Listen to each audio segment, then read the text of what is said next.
question the same way as it was intended when I proposed it, and that may have been a failing on my part. I don't understand how no deal means no war, as you have suggested. Well, if I guess what I was saying is, let's pull out, right? Let's take no deal, and let's take on another strategy. What would that strategy Like be? what? We could do sanctions. Okay, we already did those and they didn't work. What else? Oh, we can do other types of sanctions. Okay, we already did those and they didn't work. What else? Then the third set was sanctions. Okay, we already did those and they don't work. What else? Okay, then the 10th set of sanctions. Well, you're missing the point, which is your suggestion that we should move on to another tactic is a tactic which it doesn't table, and you try all the nonviolent things, and they don't work. What are you left with? Nothing. I agree with what you're saying, but I know for a fact we have not tried everything there is to try. Okay, why did we not try? If you were so well versed in Iranian American policy and our ability to persuade Iran to not get nuclear weapons, what is the stuff we've tried? What is the stuff we haven't tried? I'll give you an example. Like, we won't let the Iranian team, the football team, stay in the U.S. So Claudia, Mexico, told him, yeah, you can come stay with us here in Well, that's not exactly a proper recitation of what happened. What happened was they decided they did not want to reside their team in the United States. And for whatever reason, it had to do, I believe, with display of a flag or something like that. I understand their position. And they decided to decamp before they actually camped the United States. And they made the unilateral decision to move their headquarters to Mexico. And the president of Mexico then said they are welcome there. That's not quite the way you presented it, and I just want to make sure that we are factual in the way we present it. So there's a nuance different, and I think this nuance different is very significant from the way you've just presented. But how does that stop them from developing a nuclear weapon?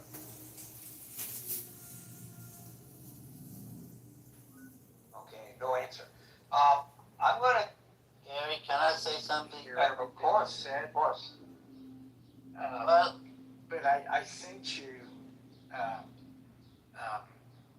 guess it's a video from a news media outlet from Mexico, from TikTok, and it clearly shows Claudia saying, you can look at it. It clearly says the United States would not let the Iranian team stay there.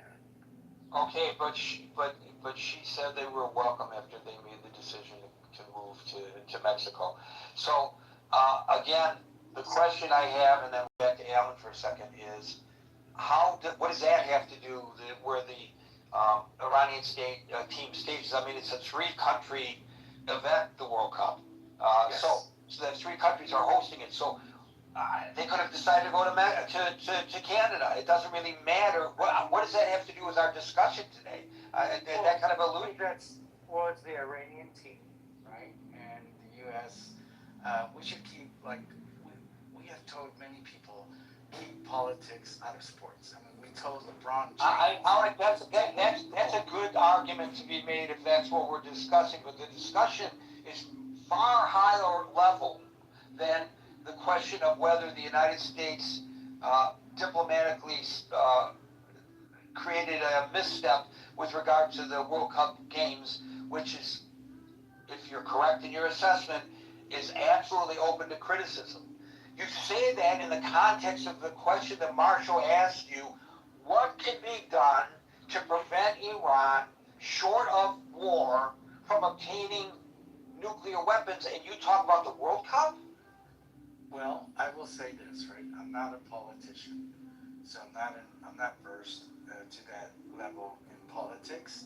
So I'm only using common sense, and my common sense as a carpenter tells me there's other things we should be able to do other than war. Okay, I'm going to give you an assignment, as I have in the past. Your assignment this time, Hermes, is if you can come up with an alternative, I am relatively confident. I'm not saying that I have a direct line to the Oval Office, but I'm relatively confident that I know how to get a legitimate proposal to the attention of the executive branch. I do. I could, if you came up with something that really gets us out of this question of war or no war to stop a war, which is basically what we're discussing, because you're just talking concepts here. When Marshall tries to pin you, you can't, and that's fine. But if you can come up with something, I will, if it's a legitimate, doable solution, I will get it into the hands of somebody in the executive branch. Is that a deal? That's a deal. Thank you, Gary. Thank you. Alan? Yes, sir. I'm amazed everybody's saying. I agree with Hermes what he says. No deal, but find the solution. But nobody's suggesting this. I think the only things can give 100% result is supporting Iranian. Don't tell me this sophisticated world with all this equipment, everything is possible in their hand. They cannot support the 80 million people which they against the regime. Come on, we saw this in the past in many countries. They had lot less supporters and they were success. But this is how it is. Only way, support Iranian by any way you can. And I think ultimately is weaponize them and they take care of everything. It makes their life so easy for each individual of you. And then it's going to happen. But nobody is paying attention to that. I don't know what is in there because that's what Iranian is asking. They said, we don't want you to do anything. All we need your support. That's it. And don't tell me this sanction it can be. If you cannot stop China to milk Iran, if you cannot stop Russia, then don't worry about it. Don't forget about it. Why? This thing didn't start as a war. It started as a precise hit. Israel hit the top element, annihilate them to the highest extent. And then Mr. Trump came out of sudden, says, you guys go and we are back you up. And then send all this ship, all this equipment over there. They're sitting in every American, they claim, $14 billion a day it's cost. This is not. Just put them, plan together, help and as you said, I think you said something about what Obama said. He was the cause. It's no nuclear advancement. Who built Natanz? Natanz built after all this deal Mr. Obama had with Iran. Who is going to go? I don't know how many. Do you have any restaurant owners in here? Is the health department? It's going to give you 2 weeks advance. They can't come and check your restaurant, or they're just going to walk in. They're just going to walk in. Obama made a deal 3 weeks advance. We give you a notice. We're going to come check. These people are all guilty of our lives. Back to you, Gary. I don't know. Help Iranian. Find a way to help Iranian. Don't tell me this advanced world, they cannot come up with the solution. They can help 80 million people get rid of them murdered, them jailed, put them raping.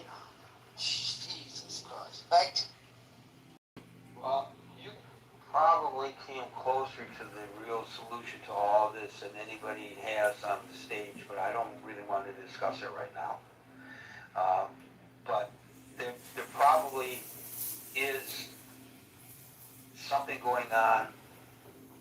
If I put on my if I channel Tom Clancy, um, I can see what may be going on behind the scenes. So just, I could be wrong, but I think you came very, very close to revealing the scenario of the fictional account of this, and I'm hard at work at, Alan. Agent followed by William. Hi.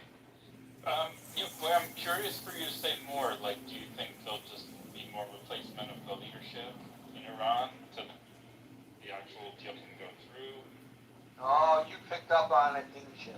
So the reality is the Israelis showed with Hezbollah. They showed with Hamas. And now they're showing with Hezbollah. And they showed during a period of time with Iran that the tactic of playing wackadoodle, which I don't mean to make light of it, it's people's lives. And people will argue that it's, against international law. I'm not saying that it is or it isn't, and I'm not saying I propose it. But I'm talking about what I suggest is probably the scenario, is exactly that. You keep, nobody wants to be the next one to get promoted because they know that they're going to get you. Why do you think they're doing this relay system to get information to the Ayatollah? They're scared to death that the Israelis are going to find out where he is. It would not be beyond the realm of possibility that the Israelis already know. For God's sakes, when that war, that short war occurred in August, the attacks did not all come from Israel. The attacks came from Israelis who had been in country for years. We're talking about a country that's fighting for its own existence, and they're going to do what they need to do to stay alive. And are the U.S. and Israeli policies in alignment? Sometimes, but sometimes they're cross-purposed. The president is worried about the midterms. The prime minister is worried about whether there's going to be a mushroom-shaped cloud hanging over Israel. Totally different perspectives.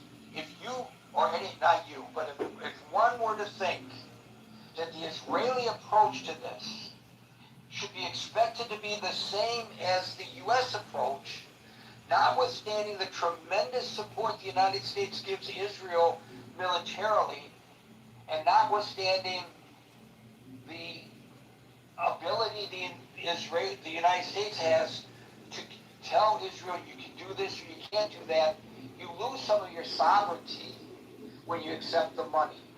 This is exactly why Netanyahu said a few weeks ago that we want to work to the point where we no longer need the largesse of the United States, so that Israel can do what's in Israel's best interest, and the United States can do what's in the United States' best interest. And more times than not, there'll be an alignment there. But not always, especially when it comes to tactics. Not always. And the Israelis are really good at finding where these folks are. And I'm not going to say that I have any inside information, but I will say I am far from not believing the Israelis know where the Ayatollah Khamenei is right now, that they can reach out and touch any time that they want. And what's been constraining them is Trump. And I'm not criticizing Trump. He's doing what he thinks is best for him in the United States. But Netanyahu, and by the way, for everybody who's got their crosshairs, not physical crosshairs, political crosshairs, pointed at Netanyahu, if you think that there would be a substantial change in Israeli body politic with regard to protecting the homeland, if Netanyahu, the evil Netanyahu, was removed from office and somebody less aggressive becomes prime minister, I got a bridge to Brooklyn I'm happy to sell you. Yeah, Gary, what you say makes sense. I think there's basically two countries against Iran right now, and then there's a lot of sort of the regional countries. I think mostly just want stability, but also they're certainly wary of Iran. They don't want, like, they're all somewhat at odds. Saudi especially. Saudi said if Iran got a bomb, they would go for a bomb. Like, it basically will cause an absolute shit show if Iran gets a bomb. You can argue it's already caused a shit show that Israel has the bomb. And I heard a description or analysis the other day that even what we've seen, I think, could go back to last summer before Trump dropping the bombs last summer was in part he was given a choice. He was given a kind of an ultimatum or a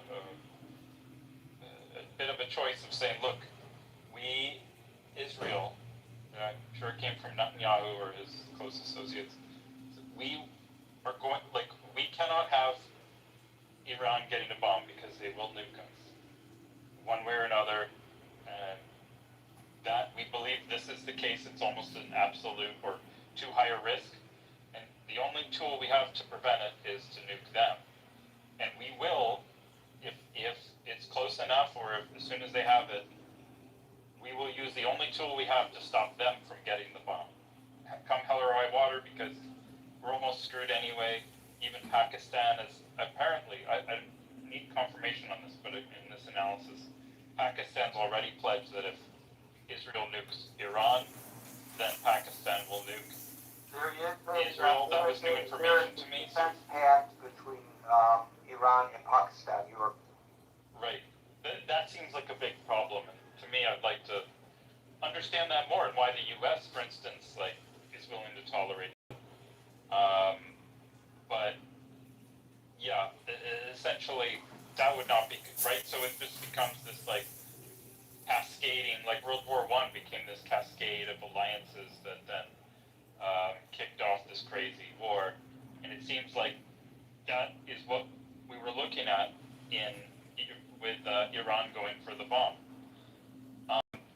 They are an insane regime. I think, to Alan, Alan talked about the Iranian people. I have many dear friends who are Persian, and I am very sympathetic. I want all the good things for the Iranian people.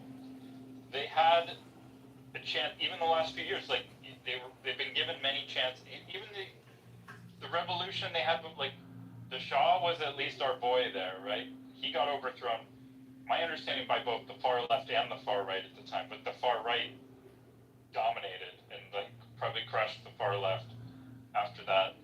And now you have IRGC, and that's been bad. These people look at all the terror they sponsored in the region, and they just want to they see themselves as, we are the Persian Empire, we are, and we should have the nukes, and we should dominate. And Israel's a problem. Israel's the little Satan. U.S. is the big Satan that supports them, and it's like their mission to destroy them. If they could just be reasonable, we could all live in peace. They could just be, they're great people, they could be flourishing, just doing business. They renegotiated when they got rid of the Shah. They're like, hey, we want more of our oil sales. That would be fine, but where we are now, look, I think we have two competing interests though now. The U.S. is in a marriage with Israel. They're willing to, they're not going to let Israel get nuked, or they're not going to let Israel start a world war by nuking Iran. So they're like, okay, I guess if we just drop a few bombs, or we participate in, like, some fraction of our military budget for this, we haven't put troops on the ground. So it's like, can we kind of cheaply and efficiently get this job done? It's been harder, we killed the top guys. We did wipe out lot of their military, but it's still, they're very robust in how they are organized. So I think the long term, though, is the U.S. is gonna it's not gonna go so well. The U.S. is eventually gonna withdraw one way or another and maybe claim a fake victory, and then Israel will be left to continue, and yeah, using the means that you're suggesting, using direct bombing, like they're just gonna have to be more aggressive.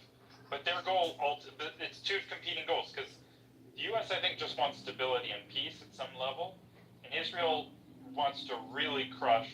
They're not willing to just like, oh yeah, you handed over the nuclear stuff and it's done. I think at this point they want to keep Iran a rump state. They don't care if it looks like God, like it's almost like that's the end state. I think of anyone who opposes Israel at some level is you're going to become Gaza. And Well, afraid that's where we're going to go. Hold on a second here. It's not opposing Israel at some level. It is using your terrorist network to kill Jewish people in Israel. And if you're going to do that, then you're going to get the wrath of God to come down upon you. That's the Israeli perspective. No, I understand. They're not threatening people who oppose them in some manner. They're not, all this propaganda out there, and I'm not saying that you are a proponent of the propaganda. Propaganda about Israel expansionism and all this kind of stuff. I understand that there's a dispute in particular over the West Bank and how that is being managed. And I think that is a legitimate discussion to have. But they're not taking over Egypt. They're not taking over Jordan. They're not taking over Saudi Arabia. No, in fact, they're reaching out to their Arab neighbors, and they're trying to get them, with the help of the president, the way he's doing it is horrible, and it should be a public pronouncement, to get them to join the Abraham Accords, because the leaders of these nations recognize, as you point out, that if we all get along and revolving trade with one another, everybody benefits. But if you are going to have your proxies in Gaza come over on October the 7th and commit an atrocity that on a per capita basis was far greater than 9/11, and one in which people were being, well, we know what happened to all the people. I don't have to repeat all the horrible things that happened to the victims who were gathered, many of them, at a peace concert, for God's sake. So, no, I think you have to be a little more cautious, if you don't mind, in your articulation, because that's not a fair representation of Israeli policy at One more thing. But then I like. Yeah, and you also implied that Israel has been public that they would use nuclear weapon on Iran. Where's that? No, I don't know about, no, not public. But you said that. You said that Israel would use a nuclear weapon on Iran. Yeah, I think they would, preemptively, in order to prevent Iran getting the nuke. See, that's probably, there's no way, rationally, anyone would think that that could ever happen. Well, I don't know about rationally, but I think it is a rationality to think that. Now, You do the calculation. this is where this is not a reasonable argument. It's not a reasonable argument.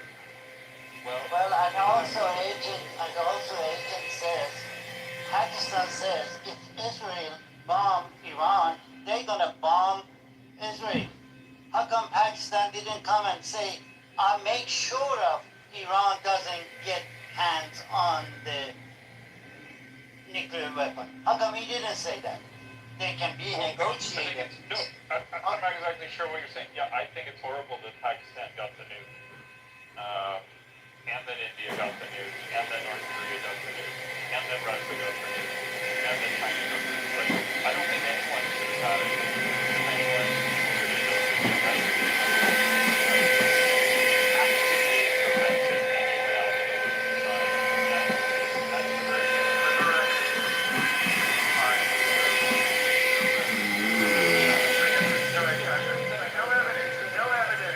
With no evidence that that would happen. 109 million people. context context that this is one of the analogies that I heard, and I am repeating it. Oh, come on. Yeah, What well, are the there's analogies a lot of that things you've we can heard? repeat. What are the analogies that you've heard? You mean the blood libel bullshit that's going on out there? Gary, this guy's a clown. Why are we even giving him airtime? Seriously, why are we giving this guy airtime? He's a clown, he's a troll, and he's taking us off topic You're here. a little sensitive here. Look, I'm very sympathetic to the pro-Israel position. I'm extremely. It sounded, Yeah, I doubt that. okay. It's interesting because the person who told me this claims to be Israeli, but anyway. Okay, I'm sorry, I didn't mean to there's offend your anyone. I know analysis right people there. do get very So sensitive. there's on your this analysis stuff. there. Your analysis comes from somebody who claims to be Israeli, Yes. saying that Israel would use a nuclear weapon. I can tell you for sure Yes. that the Israelis have no desire to put radioactive Not dumps desire. over the Middle East. They don't want it. It's just existential, like, defensive move. Okay. Thank you. And Well, Gary also, this agent, this gentleman claimed he knows a lot of Persian friends. And all of them, they are saying this. I was wondering if he ever asked them, no Persian, I promise you my life on this, no Persian is going to say, this regime are Iranian. Gary, that was this a bunch. regime, they are not Iranian. That was a bunch of propaganda trope that we unfortunately just had to put 5 minutes to just now. okay, but I think he exposed himself. Thank you for that. I think Agent will go to William, followed by David. Hey, the purpose, as I understand it, of having nuclear weapons is as a deterrent. As far as I know, and I could be wrong, Israel has never formally even announced that it has a nuclear weapon. People assume that Israel has a nuclear weapon, but my understanding, and I could be wrong, is that they never announced that they have a nuclear Well, weapon. maybe that plant is really not a nuclear plant, but they're just claiming it's nuclear. And, No. That's not what I'm hearing. saying. No, you're going off on a tangent No, I'm not. I'm just saying. Maybe. How do we know that they have the nuclear weapon? I'm just saying the official position. I'm not saying that they do or they don't. No, I'm just saying maybe they don't. We don't know. We don't know for sure. Have they, They certainly have the skills. They certainly have the have they skills. done any underground testing? I don't know. No, I don't think so. However, to get back to what I was saying, the purpose of a nuclear threat, as I understand it, is as a deterrent for from other people, to attack your sovereignty. That's my understanding of what the rationale is for the nuclear weapons. Not because you're advocating to go into another country and light them up with an atomic bomb or a hydrogen bomb, but just as a deterrent from others not to do so to you. Right, and so you do not hear Israel say, we want to wipe Iran off the map. Agreed. But we hear Agreed. Iran and its proxies say, we want to wipe Israel off the map because they believe that the Israelis illegally hold their land, which is not their land. That's what they believe. They spread through proxies and in their own IRGC a web of basically terrorist armies throughout or groups throughout the Middle East. Right. So that kills right there the argument which we have heard on the stage here. Well, if Israel has the right to have the nuclear weapon, why shouldn't Iran? Because Iran is not Israel, and Iran is not the United States, and Iran is not China or Russia, all of whom we presume would do everything in its power to avoid nuclear Armageddon. These are people whose religious belief is Armageddon. It's my understanding So why would you give them the tools of Armageddon? I certainly would choose not to do so. Right. Okay. Now, it's my understanding actually that the previous Ayatollah, who's dead now, who's recently dead, actually had a fatwa against employing nuclear weapons. They wanted to destroy Israel for sure and wipe Israel, the little Satan, and America, the big Satan, off the map, but not through. He wasn't advocating to do so through nuclear weapons. That's my understanding. I could be wrong, but that the younger replacement may be more radical than the older one. And again, that's beyond my level of expertise. I'm just repeating what I heard reported. But the use as a deterrent. Iran has learned, or actually shown, demonstrated that they have another deterrent to protect their sovereignty. And that deterrent is shutting down the Strait of Hormuz, which they can pretty much do inexpensively with the conventional weapons that they have, with mines, with drones, with missiles. They can shut that down when they please, when they want. And they've demonstrated that to the world. So that they can knock off, they can hold hostage the world economy. And they have a weapon of deterrence that's a non-nuclear weapon. Again, I would love to see these guys out of power. I think they're oppressive. I'm not a fan of authoritarian theocracies, and actually the not just authoritarian, but people that say that everybody has to believe what they believe, and that just really brutal forms of oppression that the Iranian people have suffered. So I would love it if somebody could come up with a way to help the Iranian people take their country back. And I don't know what that is. And if the Iranian people can tell us how we can help, that would be wonderful. And so I'd love to see this theocracy out of power, so that the Iranian people who don't want to live under this regime, who don't want the theocracy, can take their country back and get this, and I from what I understand, this foreign implant out of power in their country. Once that's done, I think we will find that the successor can't be worse. It's got to be better. So that's the only way. And as far as this talk about nuclear dust, that's silly. You were using the term. I think they have 60% enriched uranium, which is different than plutonium. And I put some articles in the chat about the difference between atomic bombs and hydrogen bombs. And they're used in different ways. And like an atomic bomb is the first stage of setting off a hydrogen bomb, which is difference between fusion and fission. And you can take a look at the article, but uranium is not the same as plutonium. And I think what they have is enriched uranium. I think Trump doesn't understand what he's talking about, because neither of those things are nuclear dust.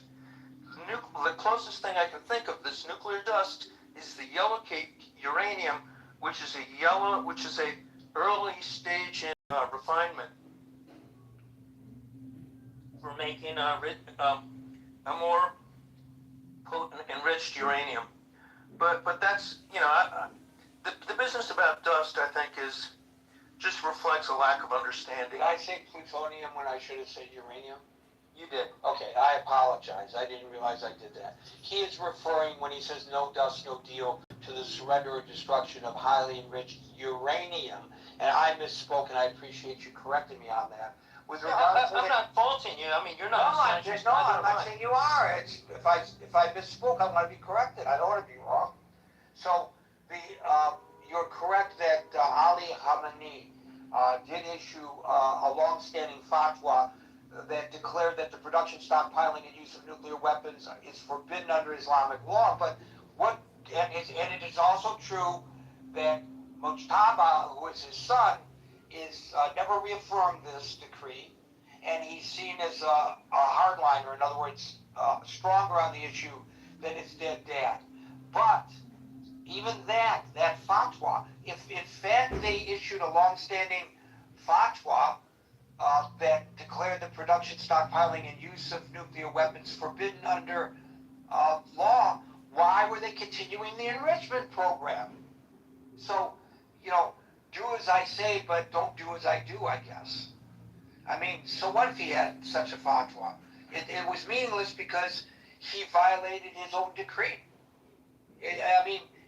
This is proof, if we don't have enough proof, that this regime cannot be trusted.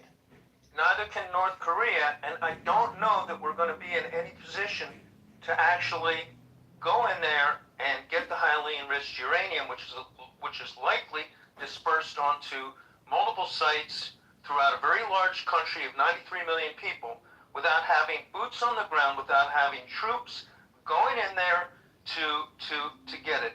You're just not going to be able to get it out in any other way that I can see. I mean, their economy is crushed. They've been under sanctions. They still have other countries they trade with. Russia is a big backer.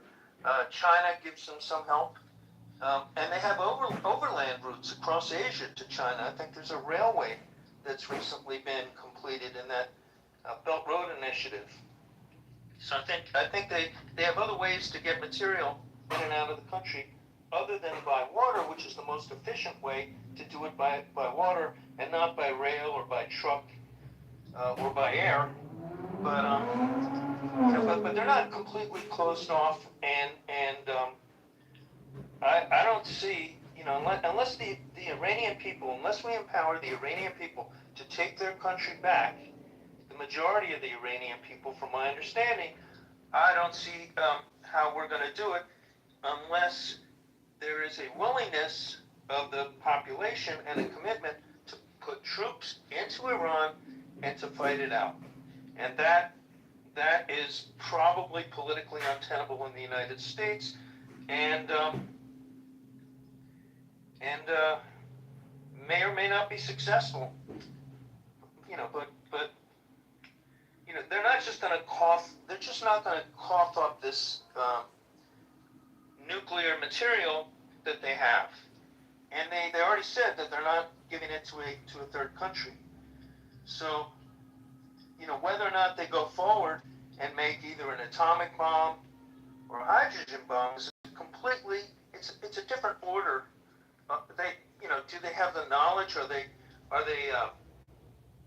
people that have the skills, the knowledge, the education, the technical expertise to make weapons? Yeah, they appear to be. They certainly are. I'd be surprised if they weren't. So, I don't know how else they can be deterred from going forward if that's what they want to do. Thank you. It looks like we're coming to close to a close here. Maybe other hands will come up, but in case they don't, I want to just address two things. One, if anybody here is here as a result of a link that they got off of Facebook to join us, could you go back to Facebook and send me a direct message telling me that? Because I'd like to know how many people came in via Facebook today. The second thing is with regard to the question that Agent, and I think Howard, maybe his nickname is apropos, Agent Malone had to say about Pakistan. And I just want to address that question about Pakistan. Pakistan was the host country for Osama bin Laden after 9/11. And if there's any question in anybody's mind about whether the Pakistani government was aware that he was in exile in their country, one only needs to look at the mission that resulted in his demise by the Navy SEALs.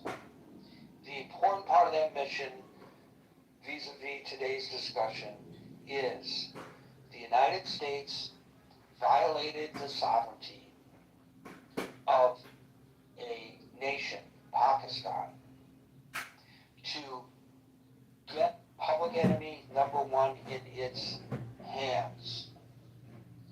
Because had they notified Pakistan and had they asked for a joint operation, and had they been given the green light by the Pakistani government, they knew that he would have been tipped off.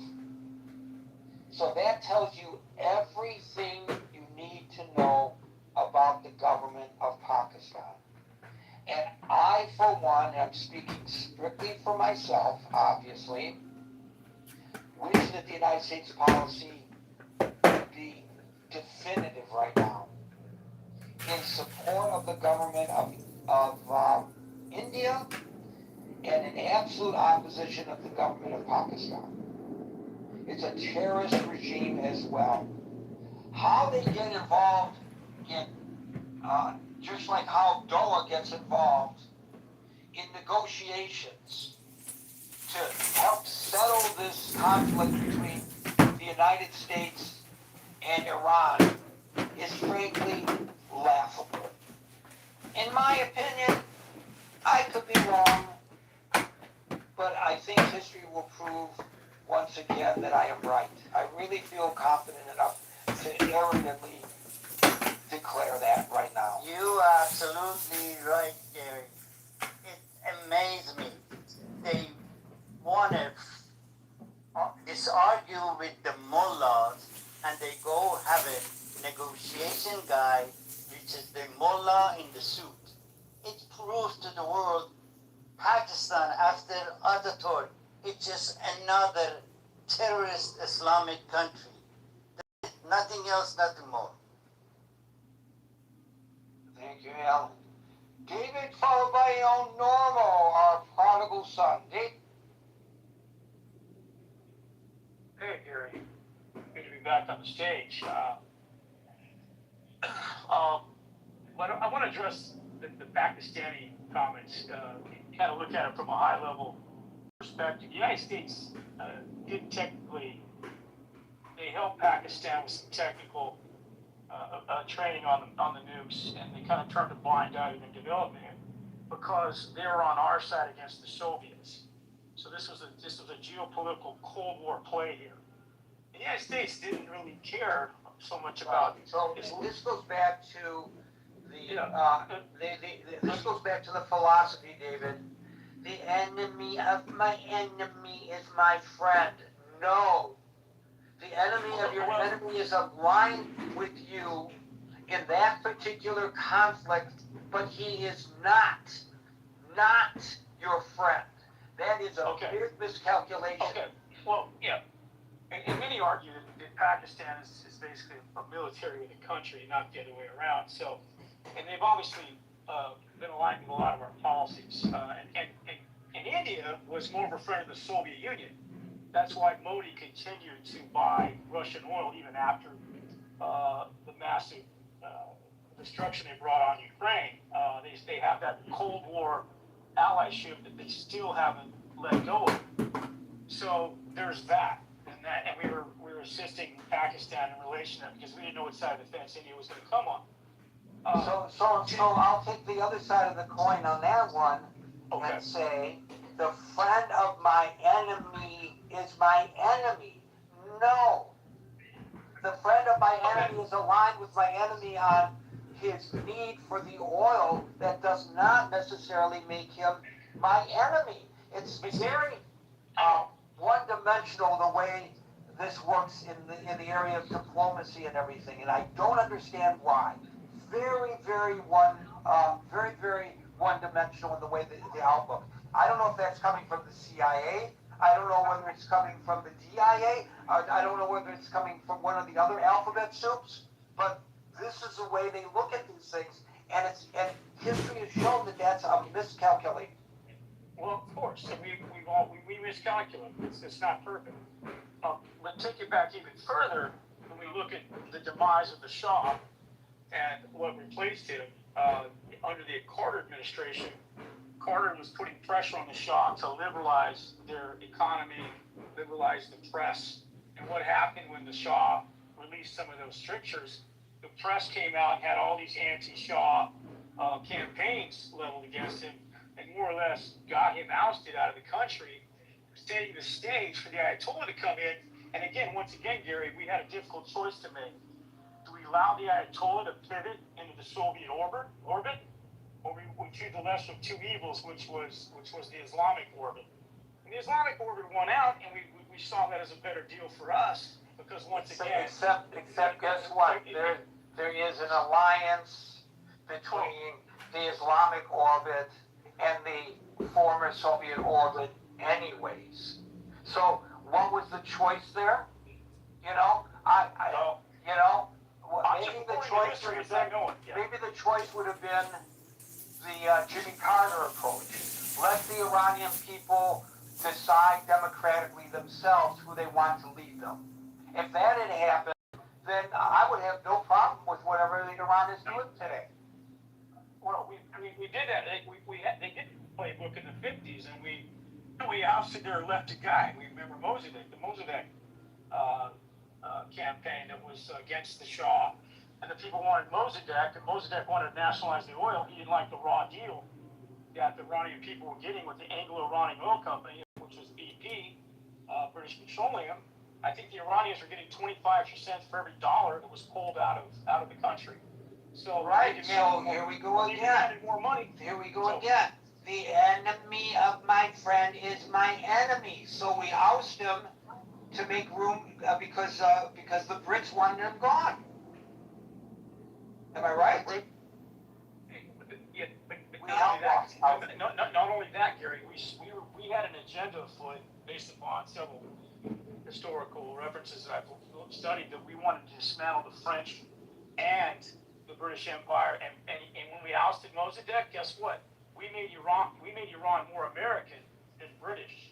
It became a little America within the Middle East, and Alan can speak to this. That Iranians were really pivoting toward our way of life, and the Shah was bringing all of our influence. So we sort of dismantled the British with one fell swoop with that move there in Iran. David is right. Thank you, Alan. Thank you. But I want to liken today with the Strait of Hormuz to a similar fiasco that brought the Great Britain and France and Israel in when that was the Suez Crisis of 1957. That was sort of the apex of British when Empire. Eisenhower brought them into a room and smacked all their heads together and told them to get their shit straight, basically. Basically, yeah, exactly. I don't think that was verbatim, Marshall, but yeah, it was. No, it's not verbatim. I got it from a book called Ice. I got it from a book called Ice Bluff, and it's about Eisenhower being the first nuclear powered president.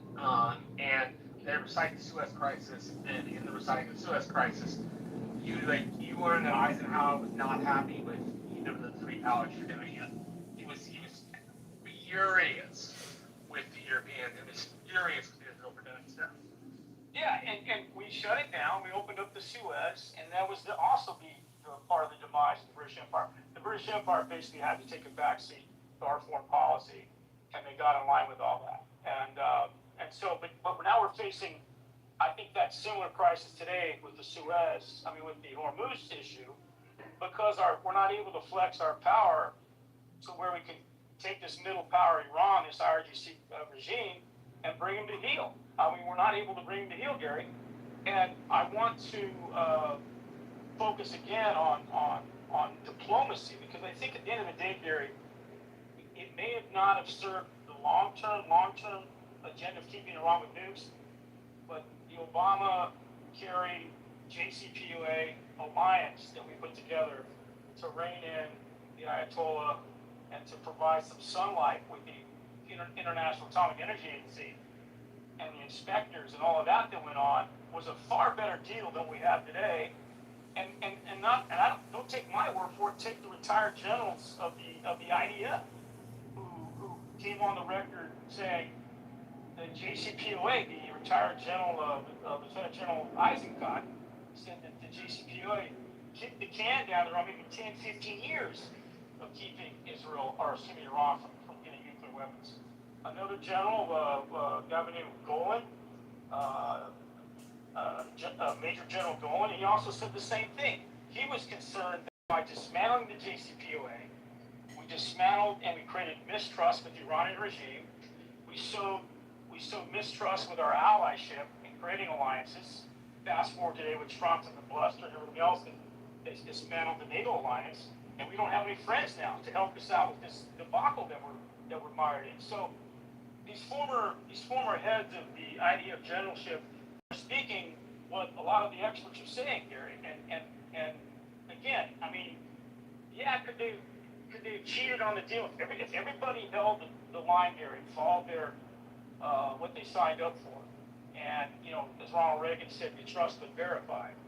I think the dismantling of the deal was a bad situation for everybody in the world. And now we're playing this game of it's not funny. I mean, people are laughing, but it's not funny. And now the whole world's held hostage, by this regime, and we've given them more power than they deserve. And now we're and to Marshall's point, boots on the ground. I mean, his line of questioning is very interesting because at the end of the day, do you look at your child and say, all right, son, you might have to join the military? I got an nephew right now who's looking to join the Marine Corps, 19 years old, and I told my sister, I said, Diana, I said, John better be ready to fight because if this thing goes to the mat, that's where he's going right now. So you have to look your family members in the eye and say, okay, am I willing to lose more of my own children for this campaign here? And those are the questions, Gary, that every politician, every president who sat in office that's had to make big picture decisions is doing, is they're sending our children to war. And at the end of the day, okay, I don't know who's doing the thumbs up. I want you to march down into the military ops and see if you can join up. And I want you to put your name on the line and tell me who you are. But this is what we're facing with, Gary. And unless this is not funny. People think this is funny, but it's not funny. It's real life.